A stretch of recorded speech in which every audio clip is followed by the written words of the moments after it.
ब्रह्म ऋषि Shri देवरासन channel में आप सभी का स्वागत है। आज मैं आपके लिए यहाँ पर लेकर आई हूँ माता महागौरी की कथा। नवरात्रि का अष्टम दिन माँ दुर्गा के अष्टम स्वरूप यानी माता महागौरी के पूजन का दिन है। इनका वर्ण पूर्णतः गौर है, इसीलिए ये महागौरी कहलाती हैं। चार भुजाधारी माता महागौरी का पूजन करने से विवाहित स्त्रियों के सुहाग की रक्षा होती है, कुंवारी लड़कियों को योग्य पति प्राप्त होता है और पुरुषों का जीवन सुखमय रहता है। माँ उनके पापों को जला देती हैं और उनके अंतःकरण को शुद्ध कर देती हैं। माँ अपने भक्तों को अक्षय आनंद और तेज प्रदान करती हैं।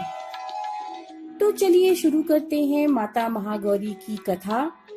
देवी पार्वती के रूप में इन्होंने भगवान शिव को पति रूप में प्राप्त करने के लिए कठोर तपस्या की थी। एक बार भगवान भोलेनाथ ने पार्वती जी को कुछ कह दिया, जिससे देवी का मन आहत हो गया और माँ तपस्या में लीन हो गई। वहीं जंगल में एक सिंह काफी भूखा था। वह भोजन की तलाश में वहां पहुंचा जहां देवी उमा तपस्या कर रही थी।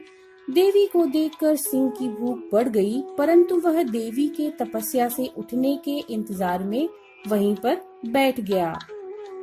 माँ ने कई वर्षों तक कठोर तपस्या की, जिसके कारण वह सिंह काफी कमजोर हो गया। जब काफी समय तक माता वापस नहीं आई, तो भगवान शिव उनके पास पहुँचे। वहाँ पर माँ पार्वती का स्वरूप देखकर वे अत्यंत आश्चर्यचकित हो गए। माँ पार्वती का रंग अत्यंत ओजपूर्ण था। उनकी छटा चांदनी के समान श्वेत और कुंद के फूल के समान धवल दिखाई पड़ती थी। उनके वस्त्र और आभूषण से प्रसन्न होकर भगवान शिव ने माँ पार्वती को गौर वर्ण का वरदान दिया। माँ ने अपनी तपस्या खोली।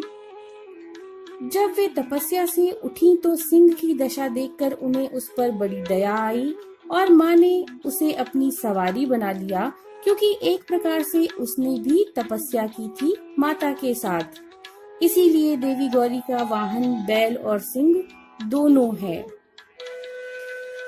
यह थी माता महागौरी की कथा। नमो नारायण।